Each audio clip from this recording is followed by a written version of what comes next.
Welcome to the Loop Lifestyle Podcast, the #1 podcast for diabetics who want to have their cake pop and eat it too. I'm your mentor, Stephanie Johnson. This podcast is recorded live on Instagram. We cover health, wealth, and relationships, the blueprint for transforming your life. So grab a pen and paper, take some notes. I hope you find some value in the information I'm sharing. Let's get into it.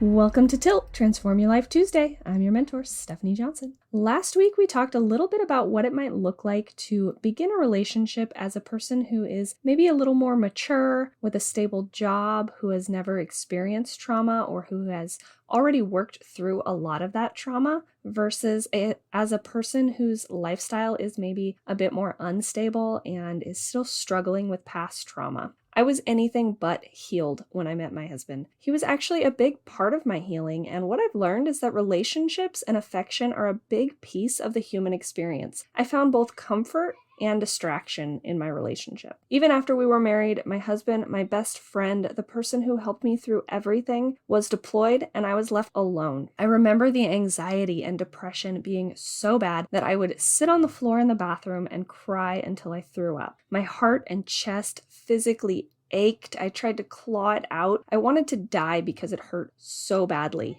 So what does healing really mean, and does anyone ever really heal completely? There are things in my life, my mindset, my personality that I will always struggle with. Does that mean that I have to wait until I'm perfect before engaging in a relationship? I was struggling with deep depression and grief, and those feelings are unpleasant, but normal when you've lost someone you're attached to, been betrayed, or have experienced something traumatic. I didn't realize that those feelings had a purpose. I just wanted them to go away. But what I learned was that the sadness, the depression, it really helped me to look internally and assess myself, to come to terms with my own failures. It gave me time to think about the future and then eventually, slowly begin to take steps in that direction. I also had a deep-seated anger that I had to come to terms with. Angry, grieving people can find bonds over that feeling, but those relationships need more than that shared anger as their foundation if they're going to thrive. I had to accept the reality of my losses, the people, the innocence, everything that I had lost before I began to see the opportunities the future could bring. I had to sit with those feelings and stop distracting myself. I had to truly deal with them. Then I had to adjust to my current reality, which was a struggle. I had to look at my reality and not only live with it, but accept it. Finally, I had to let go of everything and every relationship that didn't serve me. That meant walking away from people who had called themselves friends. It meant walking away from relationships that caused me to feel ways that I didn't want to feel and finding my zen in all of it. It meant not having the last word when someone texted or emailed me something nasty. It meant leaving those messages on unread and walking away from it all. So how long did it take for me to heal? A really freaking long time, and I am still triggered by some things. Honestly, you can't put a time frame on it because even though I may have healed from one bad relationship or one bad experience, life is ever evolving. There will always be new experiences and new sources of joy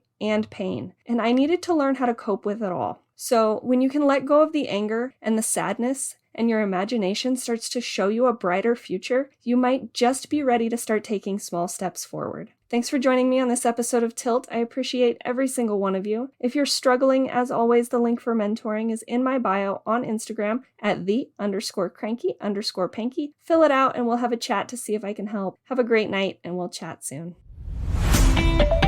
Thank you so much for listening to today's episode. I appreciate you very much. If you love this episode, please take a screenshot and share it on your social media. Tag me at @the_cranky_panky for Instagram and @thecrankypanky for Facebook.